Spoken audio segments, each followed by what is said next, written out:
Recently मैंने अपने शादी का वीडियो अपलोड किया तो बहुत से लोगों ने मुझसे पूछा भाई लव मैरिज या अरेंज। बोलो बोलो टेल। इसकी बात वीडियो में आगे करूंगा। इससे पहले मैं आपको बताऊंगा ऐसे 3 रीजंस जिसकी वजह से इंडियन पेरेंट्स आज भी लव मैरिज के अगेंस्ट रहते हैं। चलिए शुरू करते हैं। हमारी शादी में अभी बाकी है हफ्ते 4।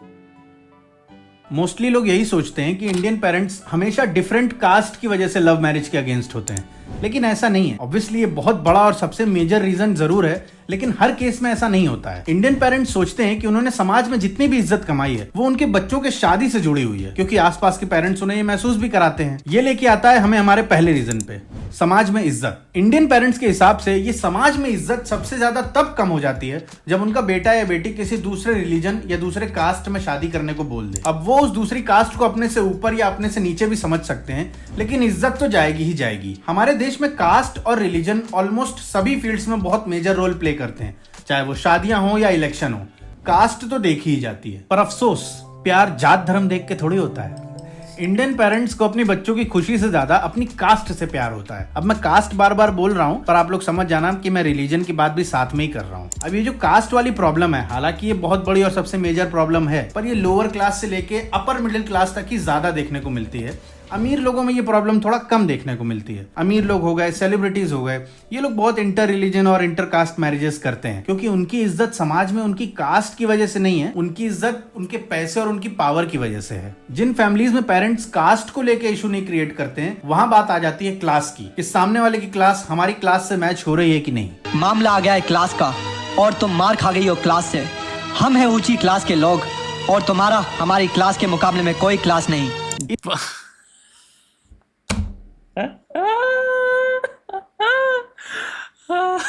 Keyword class. इस सीन को तो पता नहीं कितने साल हो गए, पर यह आज भी कुछ घरों की सच्चाई है। कुछ पेरेंट्स चाहते हैं, आई थिंक बहुत सारे फैक्टर्स हो सकते हैं, सिर्फ क्लास नहीं। वन वेरी गुड फैक्टर और वेरी ह्यूज फैक्टर है तुम्हारा एजुकेशन। सेकंड, तुम्हारा बहुत बड़ा फैक्टर हो जाता है पेरेंट्स ने तुम्हें क्या एजुकेशन दी है, क्या तुम्हारे पेरेंट्स के ख्यालात थे। क्योंकि बहुत सारे लोग होते हैं जो बहुत पैसे वाले हैं, बहुत ऊंची क्लास के हैं, बट वो बहुत भयंकर लेवल पे अपहोल्ड करते हैं ऐसी स्ट्रिक्ट, फॉर एग्जाम्पल सोच। अब ये सोच को मैं डिफाइन नहीं करने वाला, आप किसी भी चीज़ पे डाल सकते हो, किसी भी इज्म पे डाल सकते हो, और आप देखोगे across cultures across the world आपको मिलेगा, रिगार्डलेस ऑफ कास्ट। आपको प्रेजुडिस हो जाता है, कुछ लोगों में बहुत ज़्यादा मिले और वो पोर्शन आपको मिले एक्चुअली बहुत ही हाई ऐसी है, हाई सोशो इकोनॉमिक स्टेटस से आ रही है। आप खुद पर्सनली किन वैल्यूज के प्रति अट्रैक्टेड हुए हैं, एंड बचपन से चाहे घर पे भी काफ़ी बातें सुनी हो, दोस्तों में काफ़ी बातें सुनी हो, but they never made sense to me. So एक ये पर्सनल इंटेलिजेंस पे आ जाता है, बहुत इंपॉर्टेंट चीज़ है कि कई लोग होते हैं जिनका सिंपल पर्सनल एक सोचने का नजरिया ऐसा होता है जो काइंड ऑफ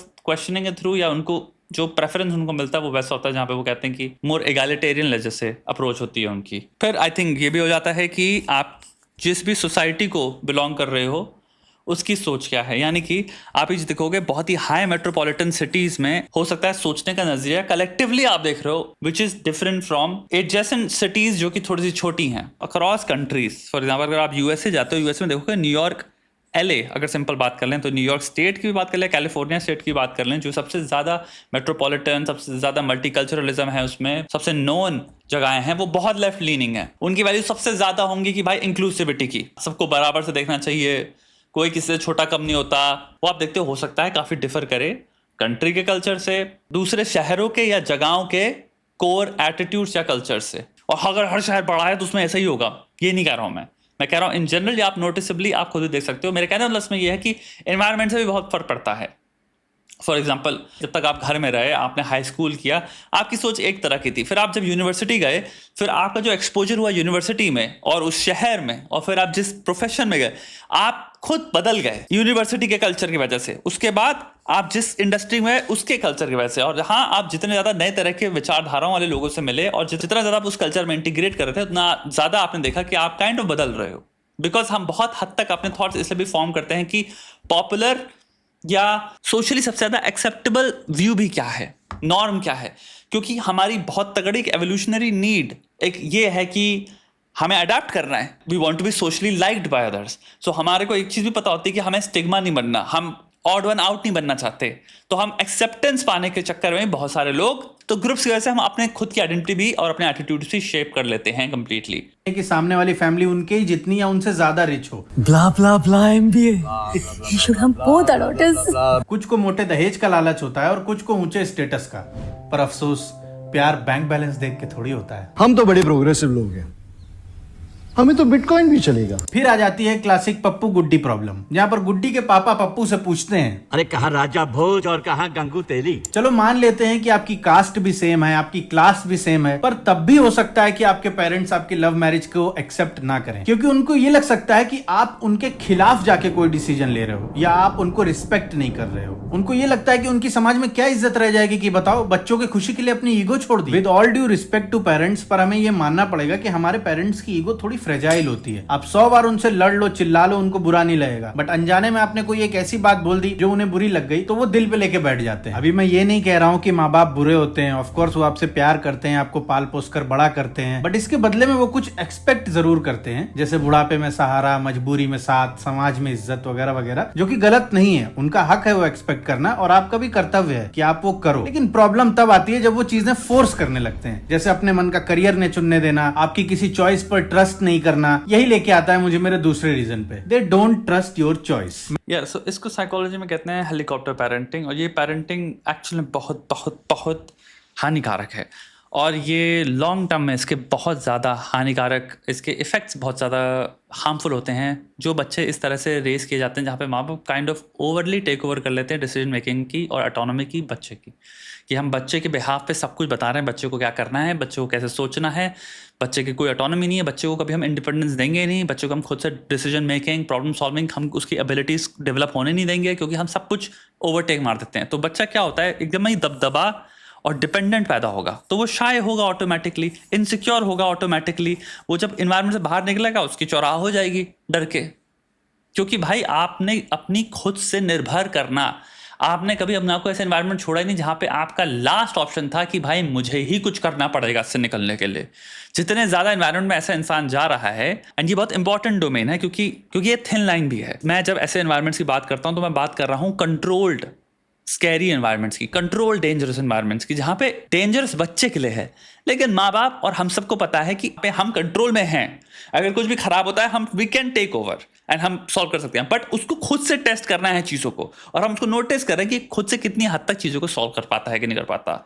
और आप जितनी ज़्यादा सिमुलेशंस में से पुट करते हैं कंट्रोल्ड एनवायरनमेंट्स में, जहाँ पे लेकिन डेंजर है उसके लिए, उसको फोर्स करना है, उसको अपने अंदर से डिसीजन मेकिंग करनी है, उसको अपने अंदर से चीज़ों को सॉल्व करना है, और आप पे वो रिलाय, आप उसको अपने पे रिलाय नहीं करने दे रहे, उतना बेटर है उस बच्चे के लिए, क्योंकि उसके अंदर सेल्फ एफिकेसी तभी डेवलप होगी जब वो ये देख सकता है कि हाँ मैं अपने से चीज़ें सॉल्व कर सकता हूँ, मैं अपने पे विश्वास कर सकता हूँ, मैं अपने पे निर्भर कर सकता हूँ। मैंने बहुत से केसेस ऐसे देखे हैं जहाँ पर क्लास, कास्ट सब ओके है, बट तब भी पेरेंट्स लव मैरिज के अगेंस्ट हो जाते हैं। इसके कई रीजन हो सकते हैं। हो सकता है उनको आपके पार्टनर के कैरेक्टर पे डाउट हो उसके इंटेंशंस पे डाउट हो सकता है वो आपको अभी भी अपना प्यारा छोटा नन्ना मुन्ना बच्चा समझते हो और सोचते हो कहीं कोई आपके साथ कुछ बुरा ना कर जाए। सब हेलीकॉप्टर पेरेंटिंग के अंदर ही आ जाएगा, क्योंकि अगर आप कह रहे हो कैरेक्टर ढीला है, इंटेंशन रंगीला है, सो मे बी आप what you are doing is your finding reasons.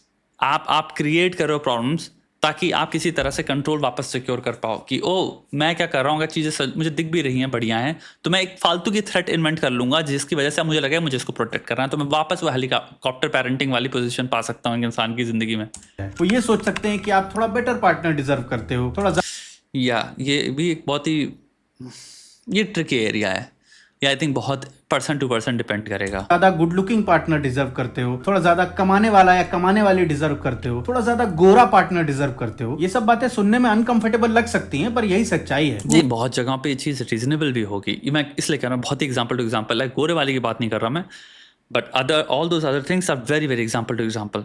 बहुत सारे पेरेंट्स हो सकता है जो when they say that in certain example it is coming from a very very strong reasoning, and आप सुन के हम सब कहेंगे हाँ इट मेक्स परफेक्ट सेंस। सो या गोरी चमड़ी से इंडियंस का ऑब्सेशन आज भी कम नहीं हुआ है। हम दोनों बिल्कुल में नहीं हुआ। कोई मेल दिखता है काला किसको बोल रही है रे? हमारे देश में सबके लव अफेयर्स के बारे में आपको सुनने को मिलेगा, सिवाय हमारे नेताओं के। हमारे ज्यादातर बड़े नेता या तो सिंगल हैं या उनके पार्टनर्स के बारे में आपने कभी कुछ सुना ही नहीं होगा, अनटिल अनलेस उस नेता को जेल में डाल दिया जाए। इसका मतलब ये नहीं कि नेताओं ने कभी किसी से प्यार नहीं किया, कभी किसी को दिल नहीं दिया, क्योंकि प्यार पार्टी देख के थोड़ी होता है। लेकिन हमारे ही पेरेंट्स एक ऐसे नेता को कभी वोट नहीं देंगे जो आके पब्लिकली बोल दे कि ये मेरी गर्लफ्रेंड है। नेताओं के करियर खत्म हो जाते हैं किसी लड़की के साथ खड़े हुए एक फोटो आ जाए बस, क्योंकि हमारे पेरेंट्स सोचते हैं कि ये उतना मैच्योर नेता नहीं है। उनके हिसाब से कि जो भी नेता प्यार करने जैसा बेवकूफी भरा डिसीजन ले सकता है, वो देश के लिए अच्छे डिसीजन क्या खाक लेगा? कोई आपसे प्यार क्यों करेगा? जबकि आप अमेरिका, कनाडा या बहुत सी डेवलप्ड कंट्रीज में देखोगे तो वहाँ के नेता अपनी लव लाइफ, अपने रिलेशनशिप को लेके बहुत ओपन होते हैं, पब्लिकली अपने रिलेशनशिप को बहुत अडोर करते हैं। Let me start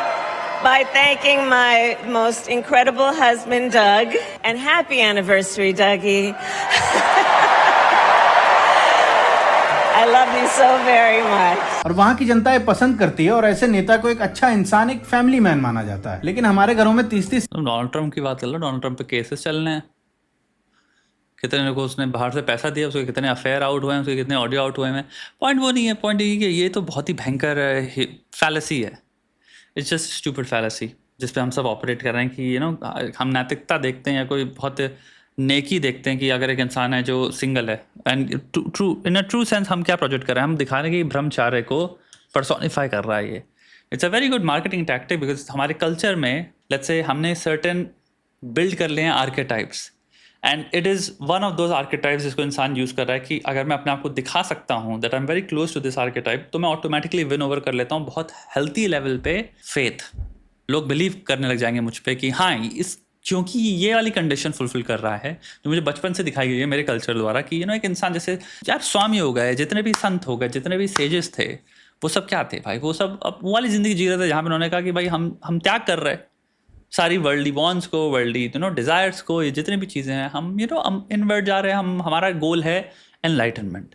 तो हम क्या करते हैं, एनलाइटनमेंट गोल को हटा देते हैं, हम क्या कहते हैं ये गोल हो गया वर्ल्ड को हमें अपने देश को सर्व करना। हम ये भूल जा रहे हैं कि देश को सर्व करना एक चीज़ हो गई, लेकिन ये जो देश में सबसे ऊपर वाली पोजीशन पाना भी है, in a very true observable sense is also a very strong sense of acquiring power.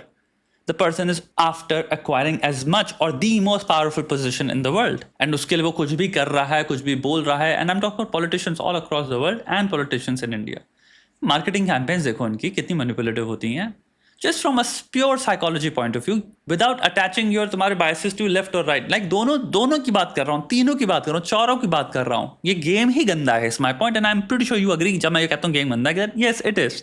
To a degree इनका कोई किसी शब्द का वो नहीं होती, गारंटी नहीं होती, पलट जाते हैं, जिस चीज़ से भी वोट मिल जाए ये वो करने लग जाते हैं। जो इनकी खुद के प्रोमिसेस थे, जिस चीज़ को लेकर दूसरों को क्रिटिसाइज कर रहे थे, फिर वही चीज़ ये खुद कर रहे थे, अगर इनको दिखे इससे बेनिफिट है वोट में, तुमने सब चीज़ें देखी हैं। सो उससे तुम ये तो क्वालिफाई कर सकते हो ये गेम पावर का गेम है। एंड ये सब वही हैं चीज़ें जिस दिन हम अपनी आंखें ओपन कर लेंगे, नहीं ये वो गेम अलग खेल रहे हैं, वो एनलाइटनमेंट के गेम में है, वो पावर सीकिंग में जा ही नहीं रहे। उनके लिए पावर माया है, उनके लिए पावर इतनी स्टूपिड चीज़ लगेगी, उनको हंस देंगे वो एक्चुअली उनको दिखे। तुम्हारी जो भी तुम बातें कह रहे हो उनमें उनको मूर्खता दिखेगी। सत्य यही है जो एनलाइटनमेंट के बात में चल रहा है। एक्चुअली वो उससे अपने आप को इक्वेट नहीं करते, वो स्टेट से इक्वेट करते हैं कि look at the state of this person, and मैं अगर स्टेटहुड ऑक्यूपाई कर लूँ या सिंपल मार्केट में दिखा भी पाऊँ कि मैं इनहेबिट करके बैठा हूँ स्टेटहुड, बस द स्टेटहुड, वो सफिशिएंट है।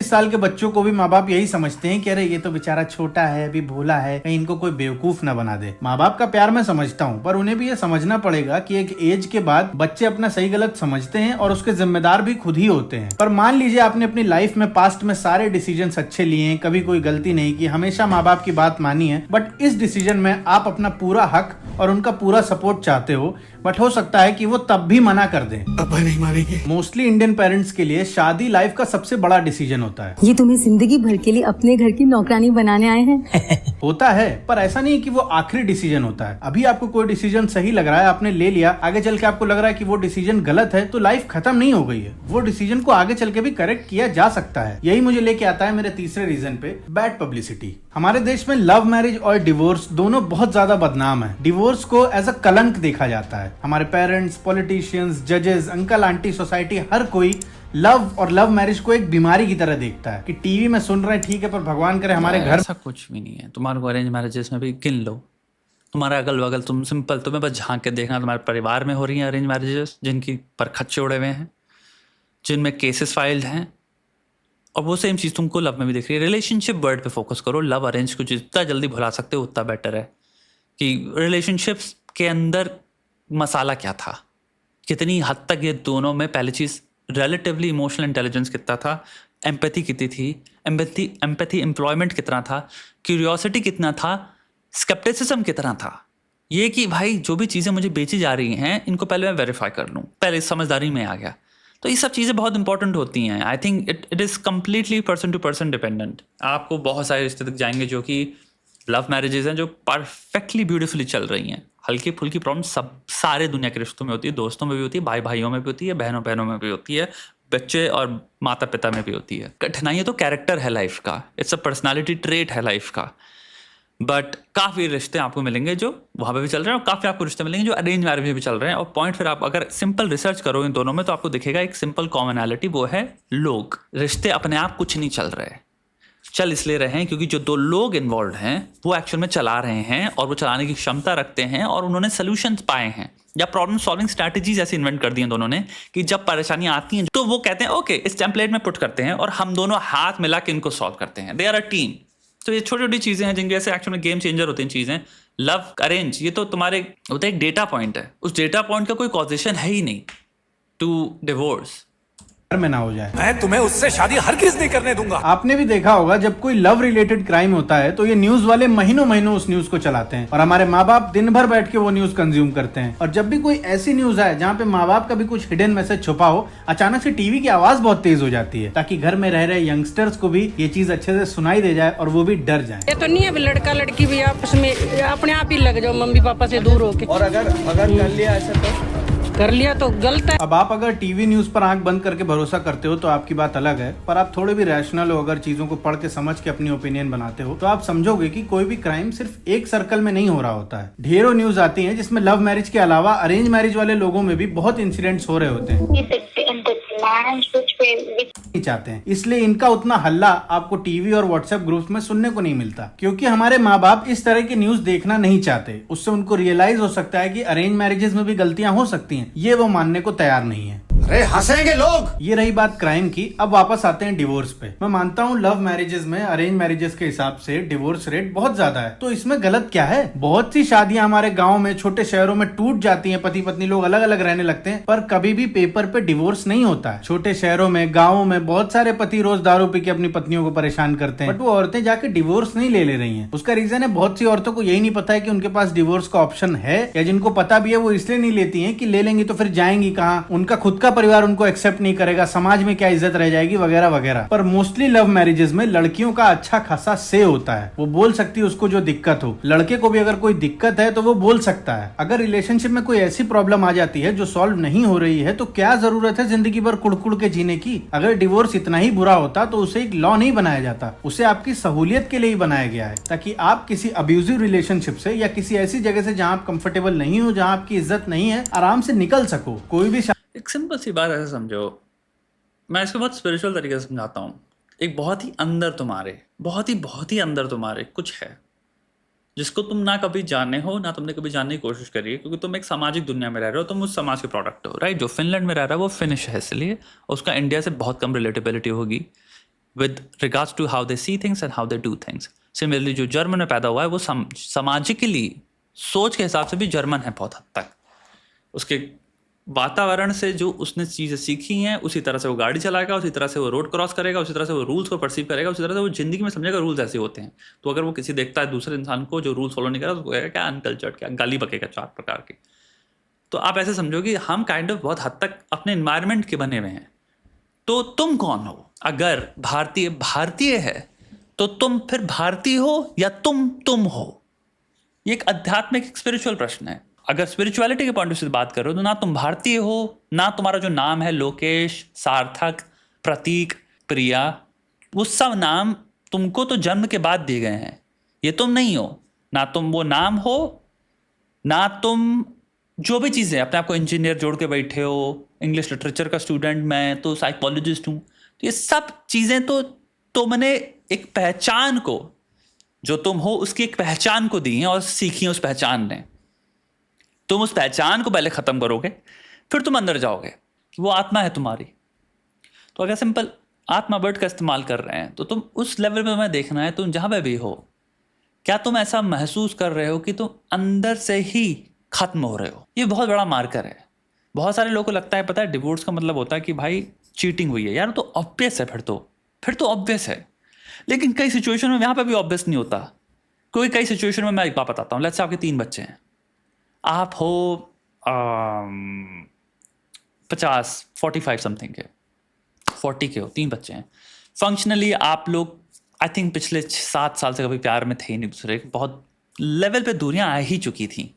फिर कोई चीटिंग वीटिंग करता तो आपका होता है कि सुनो भाई, लेट्स बी रियल, बच्चों के लिए रहना ज़रूरी है, क्योंकि भाई अगर हम डिवोर्स करते हैं बच्चों को चाइल्डहुड ट्रॉमा मिलेगा। डिवोर्स बहुत बहुत बहुत नेगेटिव इफेक्ट्स होते हैं बच्चे पे। तो एक हम चीज़ क्या कर सकते हैं, हम एक फंक्शनल रिलेशनशिप रख सकते हैं जहाँ पे हम साथ में रहेंगे, को पेरेंट करते हैं, बट हम साथ में नहीं हैं, बट हम रहते हैं। आपको ऐसी जगह पे मिलेंगे रिश्ते जहाँ पे लोग ने कहा लिया कि हाँ we are not meant for each other. जो भी जिस भी हम पहलू पे जीवन के, अब वो इस वक्त नहीं चल रहा, हम दोनों में वो बात नहीं है, लेकिन हाँ साथ में रहते हैं क्योंकि बच्चों के लिए, और जीवन भी एक चीज़ है, बट हम काइंड ऑफ साथ में नहीं है। वो भी आपको मिल जाएगा। आपको ऐसे कितने रिश्ते देखेंगे जहाँ पे लोग अलग अलग बेडरूम में सोते हैं। वो भी एक फंक्शनल वे ऑफ मैरिज ही है जो वर्क कर रही है, बट उन्होंने एक प्रॉब्लम सॉल्विंग के थ्रू पाया जैसे कि भैया हम जहाँ पे भी हैं हमारी मोस्ट कंफर्टेबल प्लेस ये है एंड ये वर्क करता है, तो ठीक है यार ऐसी करते हैं, कोई बुरी बात नहीं है। मैं उनकी बात नहीं कर रहा। कुछ ऑब्वियस चीज़ें हैं जो कि आप कह सकते हो जो भाई जहाँ पे आपको रिश्ता खत्म कर लेना चाहिए। जैसे अब्यूज़ की एग्जाम्पल लिया, अब्यूज़ पे तो कोई बनता ही नहीं है रुकना। अब्यूज़ में क्योंकि आपकी जो पहचान आप बना के रखे हो उस पर भी प्रताड़ना हो रही है, और आपकी जो आत्मा है उस पर भी प्रताड़ना हो रही है। आपकी the possibility to ever find peace पे भी प्रताड़ना हो रही है, और आपकी बहुत जीवन में जल्दी मृत्यु होगी इसकी भी बिल्कुल कोशिश 100% रूप से हो रही है। क्रॉनिक स्ट्रेस का डायरेक्ट कोरिलेशन है लाइफ की एक्सपेक्टेंसी नीचे होने का। डिस्ट्रेस जिसे कहते हैं या टॉक्सिक स्ट्रेस कहते हैं, आप रहोगे। बट उसके अलावा भी आपको सिंपल सी चीज़ देख रही है, भाई आप जिस भी इंसान के साथ हो, मैं वाकई डिस्ट्रॉय कर रहा हूँ इसको, ये भी आपको पता है, और फिर आप सिंपल देख सकते हो कि हाँ मैं कर रहा हूँ खुराफात, ये कोई इतना बुरा नहीं है, ये मैं चाहूँ तो चला सकता हूँ। ये जितने भी शादीशुदा लोग हैं यहाँ पे बहुत लंबी रिलेशनशिप है जिनकी गर्लफ्रेंड बॉयफ्रेंड पे भी अप्लाई करता है, ये सोच सकते हैं और ये महसूस कर सकते हैं जब भी आप ऐसे कदम ले रहे होते हो जहाँ आपको पता है आप डिस्ट्रॉय कर रहे हो या आप रिस्क ले रहे हो पॉइंटलेस। क्योंकि ये जगह भी डाउट की है, ये टेस्ट की जगह है। आप काइंड ऑफ अपना प्लेस टेस्ट कर रहे हो इस रिलेशनशिप में by doing something incredibly stupid and risky. एक जगह आती है आप जहाँ पे आप एक रिश्ते में हो, जहाँ पे आपको लग रहा है भाई ये रिश्ता ऐसा है जहाँ पे बिल्कुल कोई मिठास है ही नहीं, सिंपल सिर्फ खटास है, बट वो शायद इतनी एक्टिव नहीं है, बहुत पैसिव अग्रेसिव है। मतलब कि जो एनवायरनमेंट है ना वो ही डार्क है, और आप हो सकता है 10 साल से थे इस एनवायरनमेंट में, तो आप जो मर रहे हो वो एक बहुत स्पिरिचुअल लेवल से मर रहे हो, ये बात कर रहा हूं। उधर भी देखो जहां पे आप हैं कि आपने कभी सोचा ही नहीं, क्वेश्चन ही नहीं किया, क्योंकि चीजें इतनी धीरे धीरे हुई कि अब आप कॉन्स्टेंटली एंग्जाइटी में जीते हो, लेकिन वो एंग्जाइटी से आप यूज्ड टू हो चुके हो। लेकिन कभी आप 3 महीना 1 महीना जब बाहर रहोगे या फिर जिंदगी में जब आप स्वाद चखोगे मिठास का, तो आपको पता चलेगा अबे मिठास तो मैं भूल ही गया था यार, मैं कहाँ हूं। मैं वो बात कर रहा हूं। आप अगर उन लोगों से बात करोगे तो वो कभी समझा नहीं पाएंगे कि क्यों ये नहीं चल रहा, लेकिन मैं बता रहा हूं सिंपल, क्योंकि उसमें खटास है। यानी कि एक इंसान ने आपको कभी प्रेज किया ही नहीं। एक छोटी सी बात ले लें, प्रॉक्सिमल इफेक्ट का। इंसान आपसे कितना करीब है उसका इफेक्ट उतना ही ज्यादा इंक्रीज हो जाएगा। आपका पार्टनर आपसे सबसे ज्यादा करीब होता है तो उसका इफेक्ट सबसे ज्यादा है आपकी लाइफ पे। तो अगर एक इंसान कभी जिंदगी में एक एनकरेजिंग वर्ड ही नहीं देता है आपको, उसने कभी बोला ही नहीं, कोई एक कॉम्प्लीमेंट याद नहीं आपको, उसने कभी एक अच्छी बात करी हो आपके बारे में, तो आप प्यासे हो और वो आपको बहुत नेगेटिवली इफेक्ट करेगा। तो यहां पे बहुत सारी चीजें होती हैं जहां पे आपको खुद से बैठ के समझना है मैं क्या डार्क जगह पे हूं। और बहुत सारे लोग होंगे जो कभी नहीं निकल पाएंगे, क्योंकि वो उनके अंदर पहली चीज हिम्मत नहीं है इस चीज को, अगर वो रियलाइज कर भी लें कि इस पे मैं एक्शन लूं, क्योंकि उन्हें लगता है मैं तो फंस गया हूं। If I even bring it forth तो सामने वाला उसको भी डिसमिस कर देगा। सो ये बहुत ही आई थिंक लेटेंट नेगेटिविटी है जहां पे आप जी रहे हो, बहुत ही लेटेंट नेगेटिविटी। शायद इंसान आप पे ताने कसता रहता है, ये हो सकता है भाई किसी इंसान का न्यूरोटिज्म बहुत हाई हो तो उसका नेगेटिव परसेप्शन जैसे बहुत ज्यादा है, आप वहां तबाह हो जाओगे भाई। तो मैं डिवोर्स को मैं एक्चुअल में अपनी जिंदगी में कभी उस नजर से देखता ही नहीं जिस तरह से समाज देखता है मुझे एज अ फेलियर। हम जीवन में इंसान है, हमारा पॉइंट है जीवन के एक एक्सपीरियंस को ख़त्म करना। कहानी के एंड को आप लिख ही नहीं सकते, क्योंकि फैक्टर्स इतने ज़्यादा जो आपकी कहानी को इन्फ्लुएंस कर रहे हैं, तो आपके हाथ में बहुत बहुत छोटा सा है। आप बस जो कंट्रोल कर सकते हो कुल मिला के वो कि तू अपने अंदर चले जा, और अगर तू चीज़ों को अनलर्न कर सकता है तो अपेक्षाओं को भी अनलर्न कर सकता है। अगर तू अनलर्न कर सकता है तो तेरे को जो चीज़ें चोट मारती हैं उस चोट लगने की कैपेसिटी को भी तू अनलर्न कर सकता है, कि तुझे हो जाए कि मैं इंडिफरेंट हूं। डिटैचमेंट एक बहुत प्रैक्टिकल वे में यही है। सिंपल बैठ के अगर तुम मेडिटेटिव एफर्ट्स करते हो अपनी जिंदगी में और कोशिश करते हो बहुत हायर लेवल पे कि भाई मैं मेडिटेटिवली आगे बढ़ूंगा अपनी जिंदगी में, बहुत हद तक हो सकता है अपनी एंग्जाइटी के इश्यूज या डिप्रेशन के इश्यूज खत्म ही कर दो। बहुत पॉसिबल है, अनलेस वो हेरिडिटरी नहीं है। बहुत हद तक अगर आप अपना नजरिया ही बदल रहे हो पृथ्वी में, क्योंकि एंग्जाइटी क्या है? फियर ऑफ समथिंग जो होगा, it's anticipated fear of something very negative जो हो सकती है। तो मैं डर, मुझे लगता रहता है, मुझे एंग्जाइटी होती रहती है, क्योंकि मैं हमेशा अपने दिमाग में सोच रहा हूँ कुछ बहुत नेगेटिव होगा यार कल, यार ये जो होने वाला से बहुत नेगेटिव होगा, ये जो इंसान कहेगा बहुत नेगेटिव होगा। तो ये जितनी भी चीजें एक्सटर्नल हैं, इनका परसेप्शन की परखच्चे उड़ाना क्या सिखाता है आपको? ईस्टर्न फिलॉसफी, खासकर हिंदुइज्म, हिंदू फिलॉसफी की बात कर रहा हूं मैं। तो ये चीज समझो, इस फिलॉसफी में बहुत प्रैक्टिकल एप्लीकेशन है, और इस पूरी फिलॉसफी को अगेन मैं बता रहा हूं, साइकोलॉजी में, माइंडफुलनेस के अंदर, साइकाइट्री में इसके एप्लीकेशंस ये लोग पूरी तरह से यूज कर रहे हैं, पूरी तरह से यूज कर रहे हैं। न्यूरोसाइंस में रिसर्चेज आफ्टर रिसर्चेज आ रहे हैं जो कि दिखा रहे हैं कि कितने चेंजेस हैं, कितने फर्क पड़ सकता है, पोटेंसी क्या है, जीवन क्या है, ये हमें नहीं पता, क्योंकि हम जो हैं, हम पहले तो उसको ही नहीं जानते। हम एक परछाई से अपने होने की वाकिफ हैं, उसको मैं कहता हूं मैं। जैसे तुम राहुल कह रहे हो, जो भी तुम्हारा नाम है वो एक परछाई है तुम्हारे, जो भी असली बीइंग है उसकी। तुम वहां तक हो सकता है कभी जिंदगी में पहुंचो ही नहीं। मैं कहूंगा 90% लोग और 99% लोग इस पृथ्वी में जो आए हैं वो अपने आप को बिना जाने ही खत्म हो गए। उन्हें या इस डिल्यूजन में रहे हों कि हाँ मैं शायद अपने आप को जान रहा हूं, जो कि एक वेस्टर्न वे हो गया कि सेल्फ एक्चुअलाइजेशन, वो भी भ्रमित है। तुम अभी भी बहुत हद तक पार्ट हो उस लैंग्वेज और उस नॉलेज से ही जो तुमने अपनी इकोलॉजी में सीखी है। इन सब चीजों का कोई मतलब नहीं है जो मैं बात कर रहा हूं। ये सब चीजें का कंप्लीट एक सेकंड में वो हवा में उड़ जाती हैं, इवेपोरेट हो जाती हैं। सिर्फ तुम बचते हो, और तुम मैं से बहुत अलग है, समझ रहे हो? तो वहां तक तो हम पहुंचे नहीं।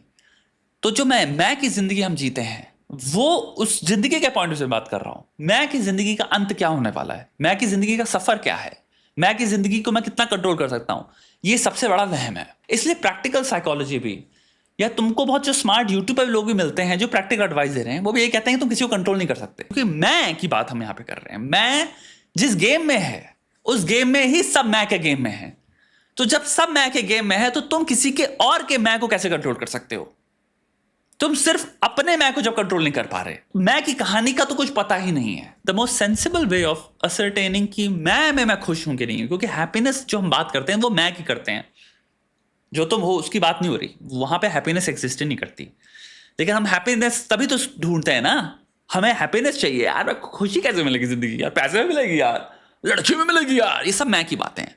एंड ठीक है, खेलोगे, में बुराई नहीं है, लेकिन मैं के खेल में प्रॉब्लम यह है कि देखो जो दुख है, देखो जो नंबनेस है, उसकी कॉजालिटी क्या है, उसका एनवायरनमेंट क्या है, और उसकी डेप्थ क्या है। बस उस बेसिस पर अगर तुम देख सकते हो कि ये जो घर है, इस घर में मैं खुश नहीं होता, तो तुम्हें एनवायरनमेंट मिला। इस घर में रहने वाला जो इंसान है, उसने, मैं नोटिस कर सकता हूं in the past a year, कभी नहीं, कभी एक अच्छी बात नहीं कही, कभी एक एनकरेजिंग वर्ड नहीं कहा, एक मोटिवेशनल बात नहीं की, उसने कभी नहीं कहा कि मैं तुम्हें बिलीव करता हूं या करती हूं। तो मुझे एक इंसान में मिला।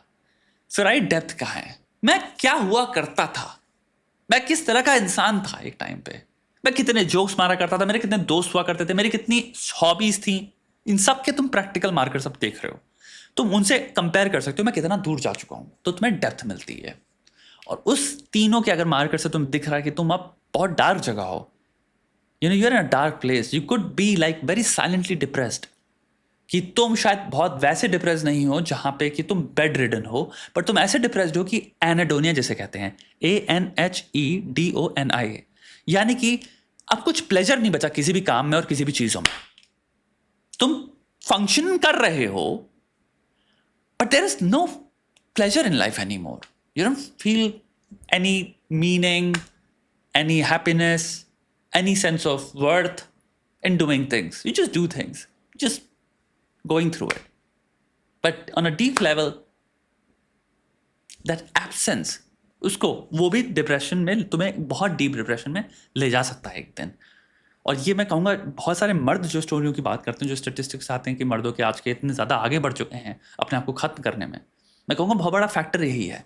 हम अपने से ही कनेक्शन में नहीं है, खुद से ये असेसमेंट नहीं कर रहे मैं कहाँ हूँ, क्या मेरी खुशी के टाइम का मार्कर था. और तुम फिक्स कर सकते हो, बिलीव इट और नॉट. सेल्फ अवेयरनेस बहुत बड़ी चीज़ होती है. द विल टू लिव बहुत बड़ी चीज़ होती है.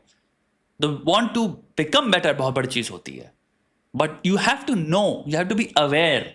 काफ़ी लोग जिंदगी ये बस जी रहे हैं and then they find themselves at the end of it. वो हो गया कि पूरी तरह से डिप्रेस्ड हैं वो. And then there like yeah no, भावना में ही, without any realization, any self awareness, they are like there is no point. I feel no point में हो तुम, बहुत सारे लोग anhedonia, and then like there is no point. वो वहां पहुंच गए. ये कह रहा हूं मैं. शादी इसलिए नहीं करता है कि अभी कर लेता हूँ फिर मस्त 6 महीने बाद डिवोर्स दे दूंगा. मस्त प्लान है. They want to live together, but अगर कोई प्रॉब्लम नहीं सॉल्व हो रही है तो जिंदगी भर क्यों झेलनी है. अगर पेरेंट्स लव मैरिज के लिए very practical and good conversation and advice by the way, किसी भी तरह नाक मुंह बना के मान भी जाते हैं, पर वो उस कपल को कभी उतनी रिस्पेक्ट से नहीं देखते हैं जितनी रिस्पेक्ट से एक अरेंज मैरिज वाले कपल को देखते हैं. लव मैरिज वाले कपल को हर कदम पर अपने आप को प्रूव करना पड़ता है कि उसने पेरेंट्स के खिलाफ जाके भी सही डिसीजन लिया. अरेंज मैरिज में डिवोर्स हो गया चलेगा, पर अगर लव मैरिज में कोई भी खिटपिट हुई तो वो पेरेंट्स के लिए हमने तो पहले ही बोला था मोमेंट हो जाता है. देखा देखा देखा. मैंने ये वीडियो लव मैरिजेस को अरेंज मैरिजेस से बेटर दिखाने के लिए सिंपल कंफर्मेशन बायस हो गया, बिलीफ बायस हो गया, नहीं बनाया है. जिसकी जो मर्जी हो उसको वो करने दो. पेरेंट्स को भी चाहिए कि थोड़ा अपने बच्चों पर ट्रस्ट करो. ठीक है. आपकी खुशी और आपका आशीर्वाद उनके लिए सबसे ज्यादा इंपॉर्टेंट है, लेकिन अपने लिए एक पार्टनर चुनने से वो आपको डिसरिस्पेक्ट नहीं कर रहे हैं. रही बात कास्ट और रिलीजन की वजह से मना करने की, उस पर तो 100 वीडियो भी बना दूं तो वो भी कम है. लव करो, लव मैरिज भी करो, लेकिन अगर मम्मी पापा की परमिशन आपके लिए थोड़ी ज्यादा इंपॉर्टेंट है तो आप कुछ चीजें ट्राई कर सकते हो. सबसे पहले तो 12th पास करते ही अपनी गर्लफ्रेंड या बॉयफ्रेंड के साथ मुंबई की ट्रेन पकड़ के भाग जाना is not a good decision. अगर आप इस उम्र में हो तो अपने आप को थोड़ा टाइम दो, थोड़ा पढ़ाई पे फोकस करो, थोड़ा करियर पे फोकस करो, अपने आप को इंडिपेंडेंट बनाने पे फोकस करो. उसके बाद अपने माँ बाप को समझाओ, उनसे रिक्वेस्ट करो, उनको मनाओ. अब मान जाते हैं तो ठीक है, वरना India is a free country. And it's very likely, जो भी तुम लोग अभी 18 के हो, मैं एक छोटी सी बात कर रहा हूँ, सर्वाइव दिस लॉन्ग, अगर ये वीडियो को देख भी रहे हो, it's not gonna last. It's very likely that relationship is not gonna last. So I am just saying it statistically as well, it's probably not gonna last bro. चाहे तुम कितना भी गर्ल, चाहे तुम कितना भी अपने आप एक दूसरे से कह लो कि हम लोग शादी करेंगे, बच्चे पैदा करेंगे, and you are free to marry. and it's very likely it's going to end very terribly as well. whoever you want regardless of their caste or class. अब आपको लगता हो कोई और भी रीजंस हैं जो मैंने मिस कर दिए, जो आपने एक्सपीरियंस किए हो या अपने आसपास देखे हो, तो कमेंट करके बता देना. अब अगर मेरी बात करें तो हाँ, मैंने भी लव मैरिज ही की है, और अगर और डिटेल आपको जाननी हो तो भी कमेंट कर देना, अवस्थी जी, बहुत अच्छा वीडियो बना दूंगा. और ये मेरा नया चैनल है, इसमें मैंने 4था वीडियो डाला है, तो प्लीज चैनल को सब्सक्राइब कर लेना. बाकी हमें राही प्यार के. अवस्थी जी, बहुत बढ़िया वीडियो था, और आप लोग भी जो देख रहे हैं चैनल को सब्सक्राइब कर लें. हमारे ये नया चैनल है, अभी मैंने 4 वीडियो डाले हैं इसमें, तो ये 4था वीडियो है. आई होप आपको अच्छा लगा हो. ठीक है, चैनल सब्सक्राइब कर लीजिए. मैं देख रहा हूँ चैनल में कम से कम 70-80% लोग सब्सक्राइब ही नहीं किए, सब देख के निकल जाते हैं. हमको बहुत बुरा लगता है. भूख है सब्सक्राइबर्स के, हमको भूख पूरी कर दो हमारी सब्सक्राइबर्स की प्लीज़. पागल हो जाएंगे हम, हमको अगर नहीं मिलेंगे सब्सक्राइबर तो.